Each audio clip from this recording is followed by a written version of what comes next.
Welcome back to RamblingWreck.com, and this is Will Jackson, who is good enough to spend a few minutes with us here.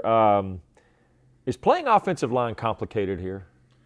It was at first, but I mean I've been here for 3 years now, and the system. I mean we run 6 or 7 plays throughout the game out of the plethora that we have. So if you learn those, you're pretty much good to go. Now wait a second, you're going to destroy a myth here. You mean there's not some vast playbook that's 6 inches thick or something like that? There's no physical playbook, but we've got a lot of plays. But the secret is learning which ones we like to run or the coach likes to run and knowing those. Really? Yeah. So really there are only 6 or 7 plays. Now, they're variations of the play. Oh, right? yeah. It's not too simple, but coach definitely has his tendencies. He's been doing this for a while, so if you kind of know what he likes to run, then you should be pretty well off. Okay. What's the most important thing to know about playing offensive line here? Play fast.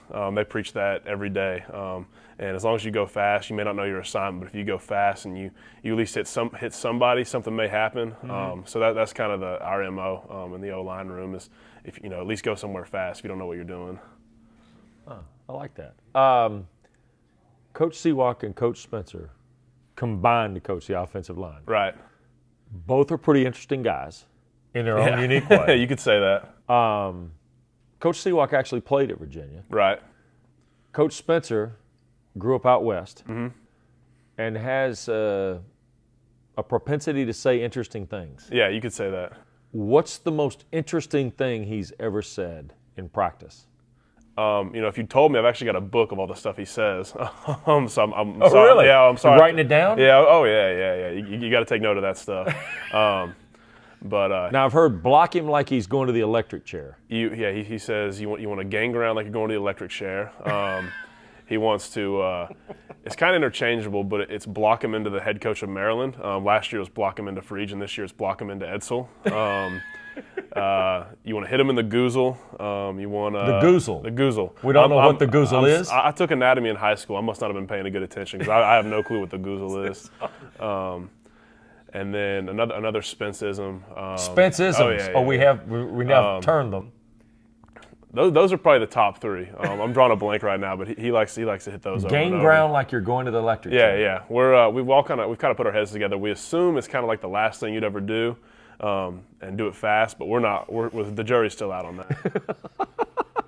Does it ever just, when it's said, the Spenceism, when it's said, does it take you offline of what you're doing to say, what did he just say? The first year or so, yeah, definitely. You would not focus on what he was trying to say. You would just say, did he really just say that you were going to the electric chair? You kind of focus on that, but now kind of you're able to sift through it a little bit better and kind of get to the meat of the message. Tell me about this team from your perspective. We didn't really know what to think, Will. And now you're undefeated. A lot of people are starting to talk, and yet I don't think it's affected this group very much. Is that because of what happened a couple of years ago, or is it because of what happened last year?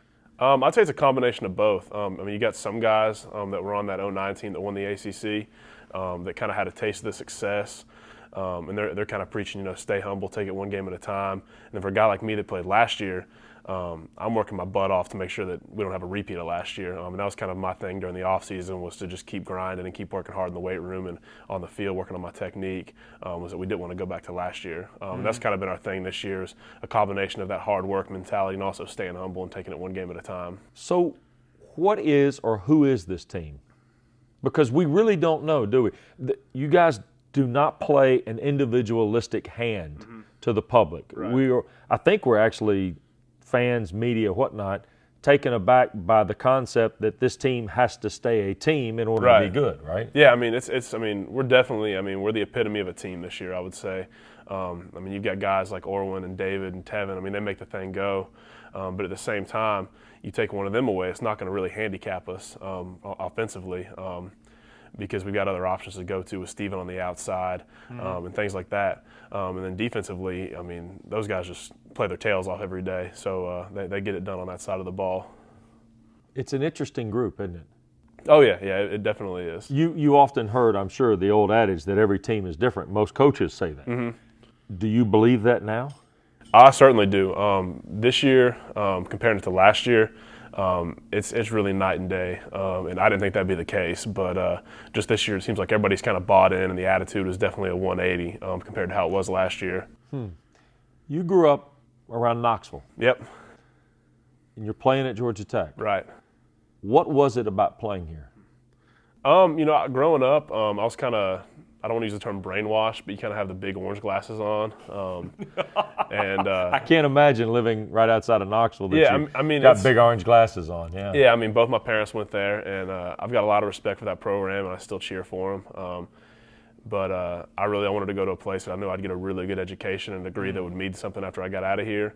And then I was coming in. I committed before Coach Johnson had even played a full season here. Then I just looked at his track record, and I was like, he's won everywhere he's been. So I figured he'll kind of have that continued success. So I figured I'd be playing some good ball, and Georgia Tech's obviously got great tradition. And it was 3 hours from my house, so it kind of had everything I wanted in a school. Yet you come here to play the offensive line, and it's almost like playing quarterback or wide receiver here. You're boxed in as only being able to do certain things. Right. No matter who may go to the professional level as a wide receiver, quarterback, whatever, you're still kind of boxed in as an option lineman, right? I don't think that's fair, though. It seems like you guys are as versatile as anybody who may play at any other school. Oh, yeah, I mean, sure. I mean, you look at Cordero Howard, he started for the Bills last year, and he played in this offense for 2 or 3 years. And, we do everything. We spend half of practice working on our run technique, half working on pass blocking. So we're capable of doing it all. Some of our techniques might be a little bit different, but, for the most part, we're just like any other lineman. How do you guys take on the rest of the season? Now that you've gotten bowl eligible, you've kind of broken the mold or the status quo of what everybody thought this team was going to be. How important is it now at Virginia, games following that? I know players and coaches look one at a time, but how important is it to finish this thing the way you started? Oh, it's very important. I think I heard Nick Saban make the reference after they won a game that, do you want to make an A on your first exam and then flunk the midterm and then getting a C in the course? And kind of we've started strong, but we obviously want to keep this thing going and finish strong as well. And that's definitely it's cliche, but we definitely want to take it one game at a time, and hopefully keep this thing going. What's the most important characteristic about finishing strong? I would say, it's cliche, but just taking it one game at a time. We want to treat Kansas or Virginia, just like we're playing Kansas or Western Carolina. And on that same token, as we kind of keep progressing through the season, just take it one game at a time. And each week is a different week with a different opponent. We just got to keep working hard. Was last week frustrating for an offense? Yeah, it was. We got the win, which ultimately that's what it's all about. But we definitely didn't have our best performance of the year. That showed up on tape. We had a lot of sloppy technique, and just me personally, I played very poorly. And it definitely was frustrating. But Saturday, we won the game. That's what it's all about. Great to visit Will Jackson. This is RamblingWreck.com.